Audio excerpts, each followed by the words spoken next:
શિક્ષકોની જગ્યા ભરાતી નથી, આ લોકો આંદોલનો કરે છે. હમણાં પણ આંદોલન થયું. તમે આમના વતી કેટલી લડત કરવા તૈયાર છો? તમે અને હું દિનેશભાઈ એક ચર્ચા કરી અને ગુજરાતના યુવાનોની વિનંતી ગંભીરતા સાંભળજો કે તમે શું માનો છો?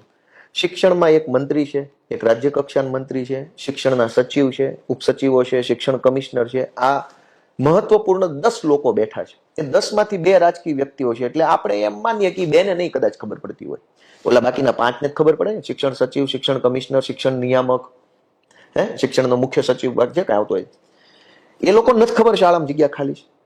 ખબર હશે કે નહીં ખબર હોય?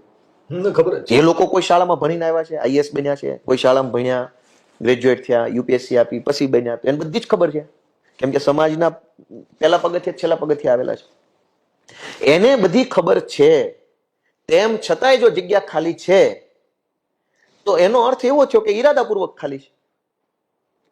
એક તો છે કે ભાઈ દિનેશભાઈ શિક્ષણ સચિવ છે અથવા શિક્ષણ મંત્રી છે, એ બચારો બહુ ભોળો સજ્જન માણસ, એને ખબર જ નથી ખાલી છે.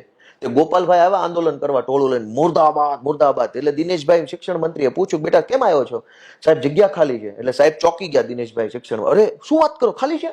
અરે મને ખબર જ નથી, લાય ભર દો. એક તો એવું થાય. બીજું તમને બધી જ ખબર છે, તમને ખબર છે કે ખાલી છે અને તમને એ ખબર છે કે નથી ભરવાની. જા, તો હવે એની રજૂઆત ક્યાં કરવાની? તમને ખબર છે કે જગ્યા ખાલી છે અને તમને ખબર છે કે જગ્યા નથી જ ભરવાની, તો એની રજૂઆત કઈ જગ્યાએ કરવાની મને સમજાવો. તમે ઈરાદાપૂર્વક આયોજનબદ્ધ રીતે તમારા સત્તાના પાવરનો ભયંકર દુરુપયોગ કરીને ખાલી રાખો છો, તો તમારી સામે શિક્ષકોની જગ્યા ભરવાનું આંદોલન નથી કરવાનું, તમને ઘર ભેગા કરવાનું આંદોલન કરવાનું છે. એ આંદોલન તો કોઈ કરતું નથી. 13,000 શિક્ષકોની 25,000 શિક્ષકોની જગ્યા ખાલી હોય તો ભરો ભરો ભરો આંદોલન કરીએ જ. પણ એ આંદોલન કરનારા યુવાન એમ કેમ નથી વિચારતા કે ઓલો ઈરાદાપૂર્વક ખાલી રાખીને બેઠો છે તો એની સામે આંદોલન કરવાથી નથી ભરવાનો? એ જ પોતે મોટું નડતર છે. પેલા એને ઘર ભેગો કરવાનું આંદોલન કરવાનું છે. આને કાઢો, એક જગ્યા ખાલી થાય તો ઓલી 30,000 જગ્યા ભરાઈ જાય.